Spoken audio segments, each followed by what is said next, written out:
시청자 여러분 안녕하십니까? 11월 12일 금요일 JCN 모닝뉴스입니다. 정부가 중국에서 요소수 석 달분가량을 확보했다고 밝힌 가운데 유통 과정의 혼란을 줄이기 위한 긴급 수급 조정 조치를 어제 발표해 시행에 들어갔습니다. 1년 전 마스크 대란 당시와 같은 조치인데 다만 별다른 홍보 없이 곧바로 시행된 탓에 현장에선 혼란이 빚어졌습니다. 김동현 기자입니다. 오전부터 말통을 든 사람들이 길게 늘어섰습니다. 모두 요소수를 사기 위한 인파입니다. 한 생산업체에서 요소수를 판매한다는 소식이 퍼지자 이를 구매하기 위한 사람들이 몰려든 겁니다.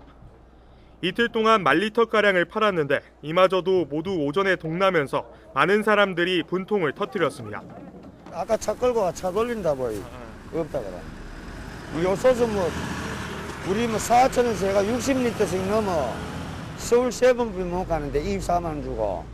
정부는 이처럼 요소수 품귀 현상으로 빚어진 혼란을 막기 위해 긴급 수급 조정 조치를 시행했습니다. 코로나19 사태 초기 마스크 대란 당시와 같은 조치로 정부가 요소수의 생산과 공급, 판매 방식을 결정할 수 있습니다. 이에 따라 올해 말까지 요소수는 주유소에서만 판매하고 이를 생산하고 판매할 때는 매일 실적을 신고해야 합니다. 한 번에 살 수 있는 양도 승용차는 최대 10리터, 화물차나 농기계 등은 최대 30리터로 제한했습니다. 구매한 차량용 요소수를 제3자에게 다시 파는 행위도 할 수 없습니다. 정부는 조정 조치를 곧바로 시행한다고 밝혔지만 부족한 홍보 탓에 현장에선 혼란이 이어졌습니다. 주유소가 아닌 곳에서도 요소수 판매가 이어졌고 지정된 판매량도 지켜지지 않았습니다. 오늘부터 시행한다 이런 식으로 했는데 그거에 대한 건 없는 건가요? 그런 건 저희들이 그 관련해서 그러면 공문이나 이런 걸 받은 건 전혀 없으십니까? 따로 지자체조차도 시행 주체를 파악하는 데 급급한 모습을 보이는 등 수급 조치가 현장에 정착하는 데는 조금 더 시간이 필요해 보입니다. JCN 뉴스 김동영입니다. 안수일 시의원은 서면 질문을 통해 요소수 대란에 대한 울산시의 대책을 촉구했습니다. 안 의원은 송철호 시장이 롯데정밀화학을 방문했지만 해결책에 대해서는 밝힌 것이 없다며 큰 대란이 오기 전에 지방정부 차원의 요소수 확보와 조달 방안을 마련해야 한다고 강조했습니다. 안 의원은 이어 대란으로 생계를 피해를 입은 시민들에 대한 보상 방안도 마련할 것을 요구했습니다.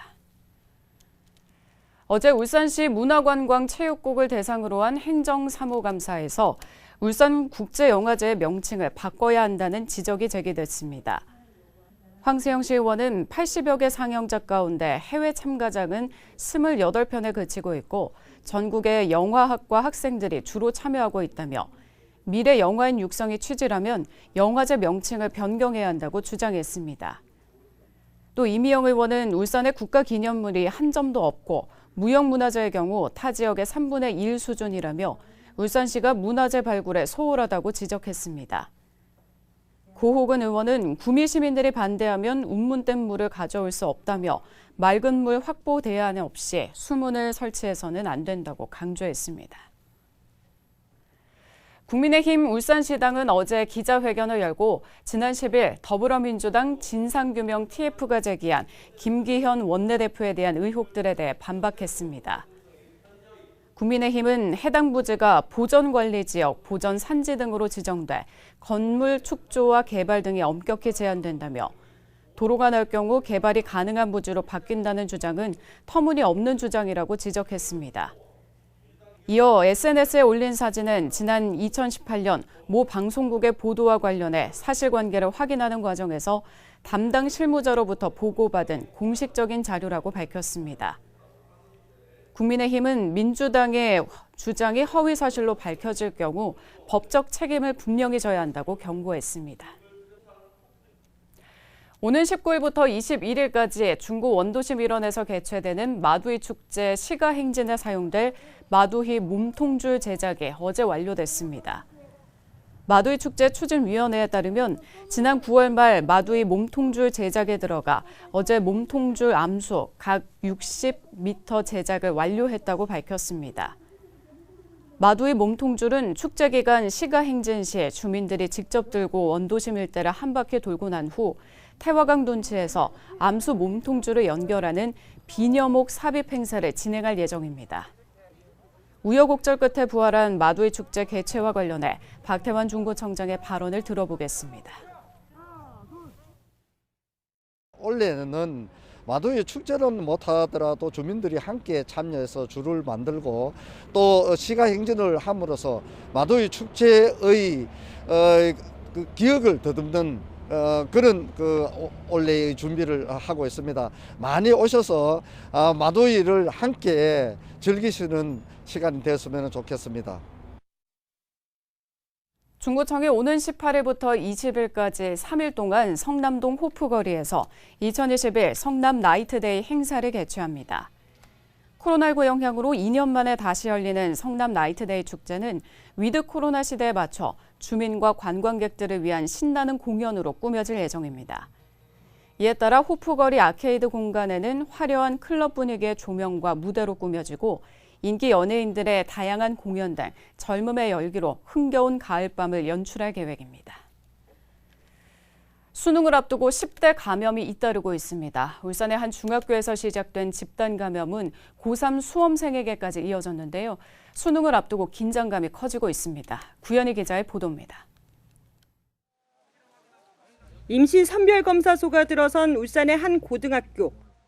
울산의 모든 고등학교가 원격 수업에 들어간 가운데 코로나 검사를 받기 위해 학생들이 하나둘 학교로 모여듭니다. 이 학교에서는 3학년 학생이 확진됐는데 최근 집단 감염이 발생한 울산의 한 중학교 확진자의 가족입니다. 수능을 앞둔 고3 학생이 확진되면서 이 학교 고3 학생 등 전교생 500여 명과 교직원들이 검사를 받고 격리에 들어갔습니다. 확진자가 백신 접종을 마친 돌파 감염이다 보니 혹시 모를 사태를 위해서입니다. 울산에서 학생이 돌파 감염된 건 이번이 처음입니다. 수능을 앞둔 수험생들은 감염되지 않을까 걱정이 되면서도 침착했습니다.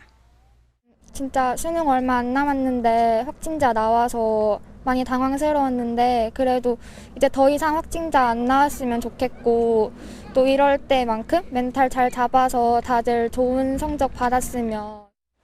10대 확진자가 잇따르면서 이달 들어 울산의 초중고 학생 확진자 비율은 전체의 31%. 수능을 앞둔 교육당국도 긴장하고 있습니다. 수험생 감염을 막기 위해 울산의 모든 고등학교가 수능 시험일까지 원격 수업으로 전환한 가운데 수험생 확진자를 위한 울산대학교 병원 시험장 외에도 울산의 26곳 시험장에 유증상자를 위한 별도의 시험장이 마련되고 자가 격리 중인 학생들은 울산공고에서 시험을 치르게 됩니다. 방역당국은 10대 확산세를 막기 위해 백신 접종을 권유하는 한편 마스크 착용 등 철저한 방역수칙 준수를 강조했습니다. JCN 뉴스 구현입니다. 올해 수능 응시자 가운데 고3 재학생 비율이 울산 지역에 가장 높았고 서울은 가장 낮은 것으로 분석됐습니다. 종로학원이 분석한 전국 시도별 수능 지원 비율 분석 자료에 따르면 올해 수능 응시자 50만 9,821명 가운데 서울 지역 고3 재학생은 59.7%, 졸업생 37.7%로 7개 특광역시 가운데 재학생 비율이 가장 낮았습니다. 반면 울산 지역은 고3 재학생이 81.3%, 졸업생 16.8% 등으로 서울과 달리 재학생 비율이 7개 특광역시 가운데 가장 높았습니다. 종로학원은 2022학년도 대입에서 서울 주요 대학과 의학 계열 등에서 수능 중심의 정시 선발 비율이 증가하고 수시에서도 주요 대학별로 학생부 중심 전형에서 수능 최저 학력 기준 적용이 늘어났기 때문으로 분석했습니다. 울산시가 내년도 개발 제한구역 주민지원 사업으로 18건에 55억 원을 확보했습니다. 이번 예산 확보에 따라 울산시는 5개 구군 도로의 확장과 포장, 마을 공동작업장 조성 등 14건의 생활기반 사업을 추진하고 경관 조성과 누리길 조성 등 4건의 환경문화 사업을 진행할 예정입니다. 국토교통부는 지난 2000년에 제정된 개발제한구역 관리에 관한 특별법에 따라 개발제한구역 주민지원 사업을 시행하고 있습니다. 국회 산업통상자원 중소벤처기업위원회 소속인 국민의힘 권명호 국회의원이 상임위에서 울산 예산 210억 8,900만 원이 증액됐다고 밝혔습니다. 예산이 증액된 사업은 조선해양처리장 제조산업 디지털 전환과 수소 전기 트램 실증 사업, 미래차 전동부품 기술 전환 등 산업통상자원부 소관 7개 사업과 대중소 상생형 데이터 AI 융합 제조혁신 협력 사업과 개놈 서비스 산업 규제자유특구 등 중소벤처기업부 소관 2개 사업입니다. 권 의원은 4차 산업혁명과 울산의 미래 먹거리 창출을 위해 꼭 필요한 사업이라는 점을 계속 주장했다며 예결위에서도 삭감 없이 반영될 수 있도록 노력하겠다고 밝혔습니다. 대다수 미국 식품의약국 등록 의약품의 공통 구성 성분인 질소 고리 화합물을 저렴하고 친환경적으로 합성해내는 새로운 촉매 기술이 개발됐습니다. 유니스트 박철민 교수팀은 질소 고리 화합물을 저렴한 유기 광촉매와 저에너지 가시광선만으로 합성하는 기술을 개발했다고 밝혔습니다. 이번에 개발된 촉매 기술은 기존 금속 촉매 기반 기술의 단점인 잔류 금속 촉매로 인한 독성 위험과 높은 가격 약점을 극복해 친환경 상용화 가능성에서 기대를 모으고 있습니다. 이번 연구는 한국연구재단과 2021년 과학기술원 공동연구 프로젝트 사업에 지원을 받아 수행됐으며 연구 결과는 10월 26일 세계적인 학술지인 ACS 카탈리시스에 발표됐습니다. 울산시가 내년도 당초 예산으로 4조 3천억 원, 울산시 교육청이 2조 240억 원을 각각 편성했습니다. 울산시와 시교육청 모두 코로나 이전으로의 일상 회복에 중점을 두고 편성했다는 입장입니다. 김영하 기자가 보도합니다. 울산시가 내년도 당초 예산으로 4조 3,004억 원을 편성했습니다. 광역시 출범 이후 최대 규모의 예산 편성입니다. 보건복지 분야가 1조 5,337억 원으로 가장 많은 비중을 차지했습니다. 이어 일반 공공행정 분야 9,077억 원, 환경 분야 4,637억 원, 교육 분야 2,831억 원 순입니다. 울산시는 내년도 예산을 일상 회복에 초점을 맞췄다는 입장입니다. 내년도 예산안은 한마디로 표현하자면 다시 일상으로 힘찬 도약을 하기 위한 새로운 희망을 주는 예산으로 편성했습니다. 울산시 교육청도 역대 최대 규모인 2조 240억 원을 내년도 예산으로 편성했습니다. 완전한 일상회복과 미래교육 대응 역량 강화, 교육복지 정착에 초점을 뒀습니다. 수학여행비와 교복비 지원 등 교육복지에 2,870억 원이 편성됐습니다. 시설 개선과 학교 신설 등 교육환경 개선에 1,997억 원이 편성됐고 스마트기기 지원과 메타버스 구축 등 미래교육 전환에 1,930억 원이 투입됩니다. 교육재정은 학생 중심 교육을 만들어가는 소중한 밑거름입니다. 시민들의 소중한 세금이 한 푼도 헛되이 쓰이지 않도록 효율적 재정 운용으로 미래교육을 열겠습니다. 울산시와 울산시 교육청의 내년도 당초 예산은 제226회 울산시의회 정례회 기간의 심의를 거쳐 다음 달 13일 최종 확정될 예정입니다. JCN 뉴스 김영환입니다. 이선호 울주군수가 울주 남북권에 200병상 규모의 군립병원을 건립하고 선바위 지구에는 대학병원을 유치하겠다고 밝혔습니다. 이 군수는 어제 울주군청 프레스센터에서 남북권 주민과 운산공단 노동자들을 위해 응급의료센터를 갖춘 200병상의 군립병원을 건립하겠다며 당장 내년부터 병원 규모 등을 정하는 용역에 들어간다고 밝혔습니다. 또 선바위 지구에 대학병원을 유치해 산재 전문 공공병원과 유니스트를 연계한 의료 클러스터를 만들겠다고 말했습니다. 한편 오랜 기간 방치되고 있는 옛 언양 시외버스 터미널 부지도 내년에 매입할 예정이라며 매입가는 200억 원가량으로 일단 부지를 확보한 뒤 구체적인 활용 방안을 확정하겠다고 밝혔습니다. 중구청이 내년도 예산안을 올해 당초 예산보다 176억 원 증가한 4,201억 원으로 편성해 중구의회에 제출했습니다. 분야별로는 사회복지 예산이 2,438억 원으로 전체 예산 가운데 59.1%를 차지했으며 문화와 관광 예산 205억 원, 그리고 일반 공공행정 예산 197억 원으로 뒤를 이었습니다. 내년도 중구 예산안은 코로나19 일상 회복과 침체된 지역경제 도약에 중점을 두고 편성됐으며 다음 달 14일 중구의회 예결위 심의를 거쳐 최종 확정될 예정입니다. 현대자동차 울산공장은 어제 올해 대학 수학능력 시험을 앞둔 직원 자녀들에게 선물과 응원의 메시지를 전달했습니다. 현대차 울산공장은 지난 18일에 예정된 수학능력 시험을 잘 치르라는 의미로 보온 텀블러와 핫팩, 마스크 등이 담겨있는 수능 대박기원 선물 키트와 격려 메시지를 수능 수험생 자녀를 둔 직원들에게 전달했습니다.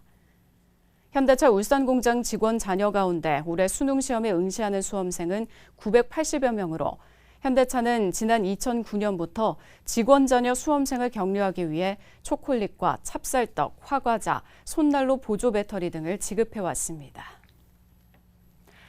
울산시교육청이 직업계고 학생들의 현장 실습 운영 현황을 전수조사한 결과 직장 갑질 한 건이 발생한 것으로 나타났습니다.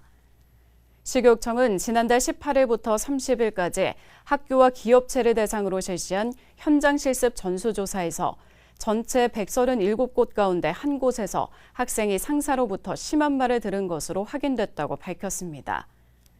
시교육청과 학교는 직장 내 갑질에 대한 상황으로 규정해 현장 실습 학생을 즉시 복귀 조치했으며 이 학생은 현재 취업을 준비 중인 것으로 알려졌습니다. 한편 올해 울산에서는 특성화고와 마이스터고 11개 교에서 학생 347명의 현장 실습을 하고 있습니다. 일면식도 없는 사람에게 흉기를 휘둘러 다치게 한 50대 남성에게 징역형의 집행유예가 선고됐습니다. 울산지법 박현배 부장판사는 특수상해 혐의로 기소된 50대 A씨에게 징역 8개월에 집행유예 2년을 선고했습니다. A씨는 지난해 1월 새벽 4시 40분쯤 서울의 한 사무실에 들어가 일명식도 없는 피해자의 눈에 호신용 스프레이를 뿌리고 몸싸움을 벌이다가 흉기를 휘둘러 전치 3주의 상해를 입힌 혐의를 받고 있습니다. JCN 모닝뉴스를 마칩니다. 함께해 주신 여러분 고맙습니다.